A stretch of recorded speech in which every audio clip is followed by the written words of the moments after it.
ओम नमः शिवाय। आज आपण बघणार आहोत ओम देवी शैलपुत्रे नमः।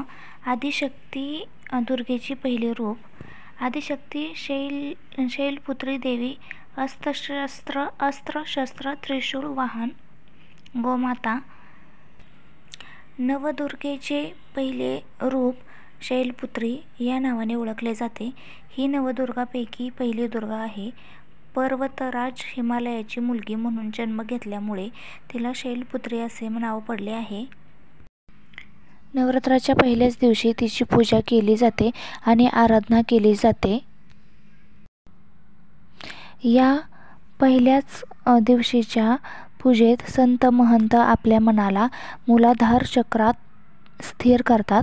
या दिवसापासून त्यांचा योग साधनेचा सुरुवात होते। या दुर्गेच्या उजव्या हातात त्रिशूळ आणि डाव्या हातात कमळाचे फूल आहे। आपल्या पूर्वजन्मात तिने प्रजापती दक्ष राजाची कन्या म्हणून जन्म घेतला होता। त्यावेळी तिचे नाव सती असे होते। तिचा विवाह शंकराशी झाला होता। एकदा राजा प्रजापतीने मोठा यज्ञ केला। या यज्ञासाठी त्याने सर्व देवदेवतांना निमंत्रित केले होते, परंतु त्यांनी शंकराला निमंत्रित केले नव्हते। आपले वडील मोठा यज्ञ करणार असल्याचे समजल्यावर सतीला तिथे जाण्याची तीव्र इच्छा झाली। तिने आपली इच्छा शंकराजवळ प्रकट केली।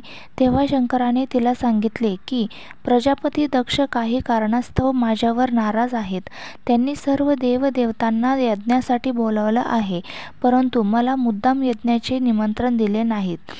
अशा परिस्थितीत तू तिथे जाणे मला योग्य वाटत नाही। शंकराने समजावून सांगितले तरीही तिची समाधान झाले नाही। वडिलांचा यज्ञ पाहणे तसेच आपली आई आणि बहिणींना भेटण्यासाठी तिचे मन व्याकुळ झाले होते। तिचा आग्रह पाहून शंकराने तिला यज्ञासाठी जाण्याची परवानगी दिली। सती वडिलांच्या घरी गेल्यावर कुणीही तिचे स्वागत केले नाही। तिला कुणीही आदराची वागणूक दिली नाही आणि आई बहिणींनी देखील तिला गळाभेट दिली नाही। सर्वजण तिच्याकडे पाहून तोंड फिरवत होते। नातेवाईकांची ही वागणूक पाहून तिला अत्यंत राग आला।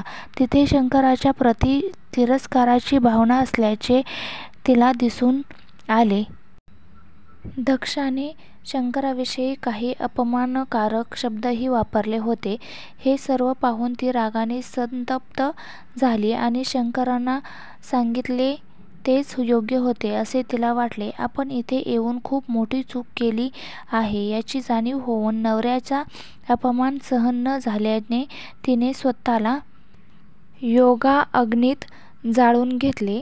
याची माहिती शंकराला मिळाल्यावर त्याने लगेच आपल्या गणांना पाठवून प्रजापतीचा संपूर्ण यज्ञ उद्ध्वस्त केला। सतीने पुढील जन्मात शैलराज हिमालयाच्या कन्येच्या रूपात जन्म घेतला। यावेळी ती शैलपुत्री या नावाने प्रसिद्ध झाली। पार्वती हेमवती हे तिचेच नाव होते। शैलपुत्री देवीचा विवाह देखील शंकराशी झाला होता। पूर्वजन्माप्रमाणे या जन्मीही ती शंकराची अर्धांगिनी बनली। म्हणून नवदुर्गांपैकी प्रथम शैलपुत्री दुर्गेची महत्त्व आणि शक्ती अनंत आहे।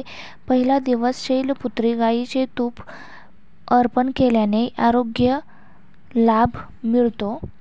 अशा पद्धतीने पहिल्या दिवशीची देवी शैलपुत्रीची आदिशक्ती दुर्गेचे पहिले रूप असे मानले जाते आणि हे आहे देवी शैलपुत्रीची कहाणी किंवा पहिल्या दिवशीच्या दुर्गा देवीची कहाणी।